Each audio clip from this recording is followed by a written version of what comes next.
Assalamualaikum warahmatullahi wabarakatuh. Salam olahraga. Oke, kemarin sudah kita lihat bersama ya, mungkin teman-teman ada yang sudah melihat dari awal sampai akhir pertandingan Timnas Indonesia melawan Brunei Darussalam di putaran leg kedua untuk kualifikasi Piala Dunia. Dan hasil akhir yaitu 6-0 untuk kemenangan Timnas Indonesia.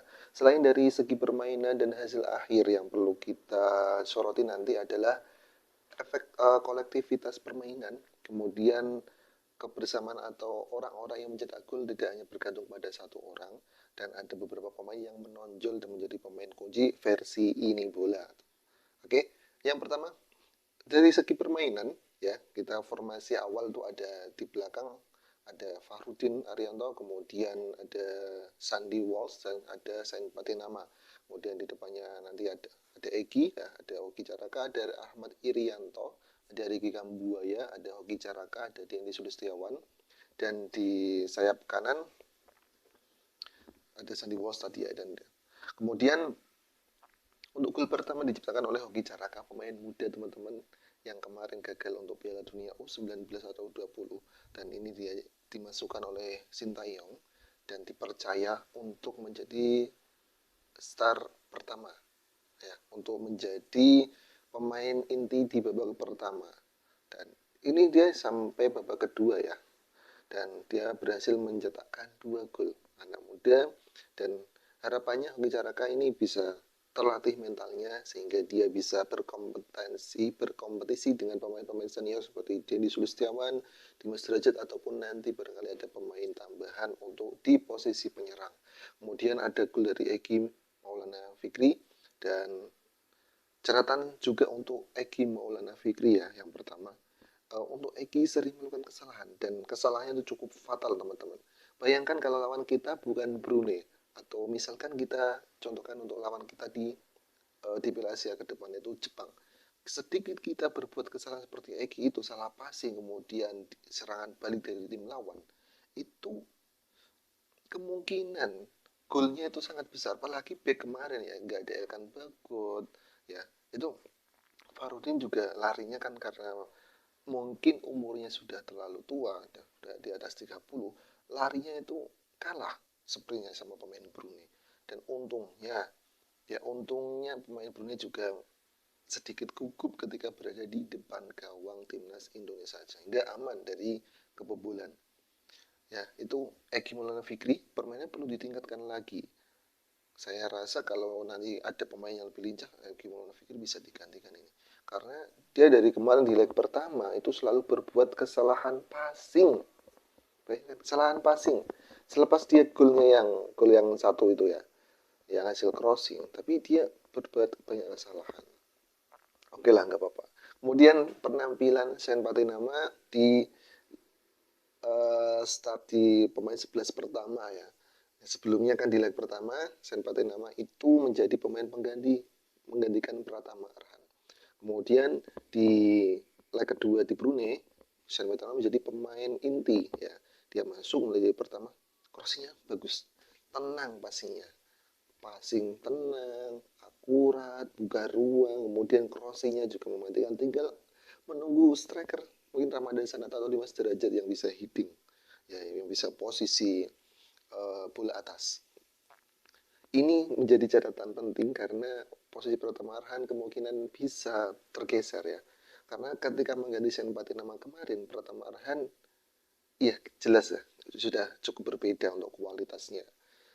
Pratama Arhan ketika crossing masih gugup, kemudian crossingnya nggak tahu kemana. Ya mungkin karena Pratama Arhan daya juangnya tinggi, daya faktornya tinggi, ya untuk kecepatan memang lebih cepat larinya Pratama Arhan daripada Sen Patinama. Tapi akurasi buka ruang dan crossing yang mematikan, yang memanjakan, ya Sen Patinama yang punya. Maka saya saran lagi untuk Pratama Arhan untuk memperbaiki skill crossing ya, crossing buka ruang, tahu mau passing kemana, jangan hanya ke belakang tapi buka ruang, kemudian crossing yang bagus, enakan striker gitu. Oke, lanjut Rizky Ridho. Rizky Ridho di leg 1 dan leg kedua sama-sama mencetak gol. Unik ya.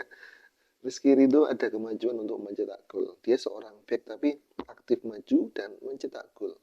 ini menjadi catatan penting juga bagi Rizky Ridho karena dia menambah kepercayaan dirinya dan ini pemain tenang banget, masih muda tapi tenang.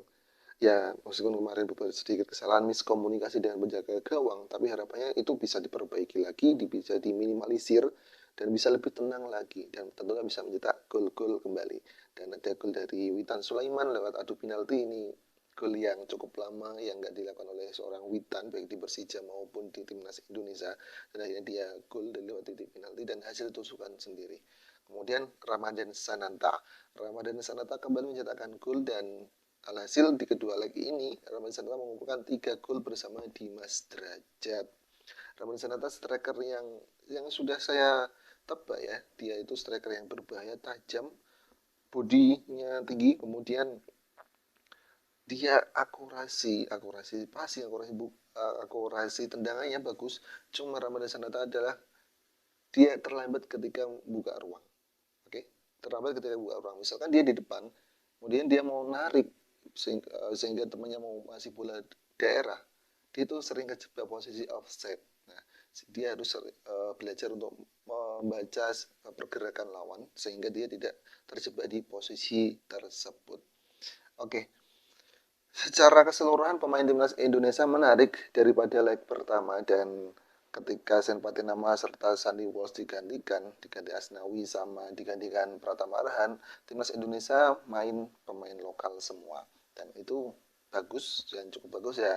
Mungkin karena lawannya Brunei Darussalam ya yang sedikit kurang berbahaya. Tapi pemain Indonesia di sini meskipun unggul itu tidak pernah menganggap remeh lawan. Oke, itu catatan penting.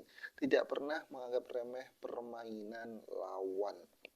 Sehingga ini mental-mental yang benar-benar kita acungi. Dan yang ini saya yakin pasti dibentuk dari Coach Shin Tae-yong. Ya. Lalu menarik ya, yang mencetak gol itu tidak hanya pemain depan atau striker, tapi ada pemain belakang, kemudian ada pemain sayap itu. Ya, di sini pemain yang cukup agresif dan memberikan kontribusi lebih ada Witan Sulaiman, kemudian ada juga di Ring Kamboya itu bagus itu ya. Kemudian di back ada Rizky Ridho dan Hernando Ari juga penampilannya cukup bagus ya, cukup bagus menyelamatkan beberapa kali serangan dari Brunei Darussalam. Kemudian posisi Witan itu menurut saya penting banget yaitu one to pass-nya, kemudian buka ruangnya gitu sehingga muncul permainan timnas yang cepat 1-2 gitu, buka ruang. Dan kemarin ketika pergantian Asnawi dan Sandy Walsh juga cukup efektif ya. Asnawi itu sukanya sekarang sudah lebih berbahaya. Tapi mungkin karena lawan Brunei dan nanti kita bisa buktikan ketika lawan tim yang lebih berat apakah penampilan Asnawi seperti itu. Kemudian Sadil juga gojekannya bagus, crossingnya. Tinggal nunggu goal getternya siapa ya. Nah, Ramadan Sananta atau Dimas Derajat nih nanti yang menjadi goal getter yang bisa untuk mengeksekusi crossing ya, crossing bola atas. Itu sih selebihnya review pertandingan timnas Indonesia dan timnas Indonesia otomatis nanti akan bertemu dengan Irak, kemudian ada Vietnam dan Filipina, yang mana ini juga Irak adalah lawan yang cukup berbahaya dan berat, sehingga kalau bisa pemain naturalisasinya ditambah ya meskipun seperti kan kemarin ada Nathan, nah Nathan itu yang sudah dekat banget untuk mendekati naturalisasi karena jelas ya perbedaan kualitas, perbedaan permainan antara pemain naturalisasi atau pemain abroad ya dengan pemain lokal jelas banget perbedaannya, mental, buka ruangnya, efektivitas passing, akurasi itu beda banget ya. Sehingga harapan dari saya untuk pemain Indonesia itu jangan ini ya, jangan berpikir untuk ya udahlah biar pemain naturalisasi aja yang ikut. Jangan, tapi kalian harus lebih semangat ambil ilmu sebanyak-banyak dari mereka. Gimana cara passing yang enak, gimana cara ngoper ke teman yang enak ya. Jangan asal-asalan langsung ngoper yang keras, tapi temannya kewalahan, jangan. Itu nanti akan menyulitkan ya, karena passing sejatinya adalah memberikan yang terbaik yang bisa dia terima. Oke. Lalu bagaimana peluang timnas Indonesia di Piala Asia nanti ya tergantung ketika dia bisa melaju mengalahkan Irak terus enggaknya menahan imbang di leg pertama ya timnas Indonesia bisa nanti ke putaran selanjutnya dan kesempatan nih ya kesempatan untuk berkompetisi di Piala Dunia ya kita doakan saja semoga timnas Indonesia semakin maju dan dukung terus timnas senior, timnas U23 dan timnas U19 yang akan berlaga di Piala Asia. Tidak ada perbedaan-perbedaan lokal pride atau naturalisasi atau anti pemain asing, jangan seperti itu karena mereka juga berhak untuk membela Indonesia selagi mereka saat menggunakan kostum Garuda ya kita dukung sebagai timnas Indonesia meskipun mereka keturunan atau apa. Oke, semoga ini bermanfaat dan jangan lupa untuk like, komen, dan subscribe channel ini bola. Semoga lain kali kita bisa ketemu dengan berita sepak bola yang terbaru. Assalamualaikum warahmatullahi wabarakatuh.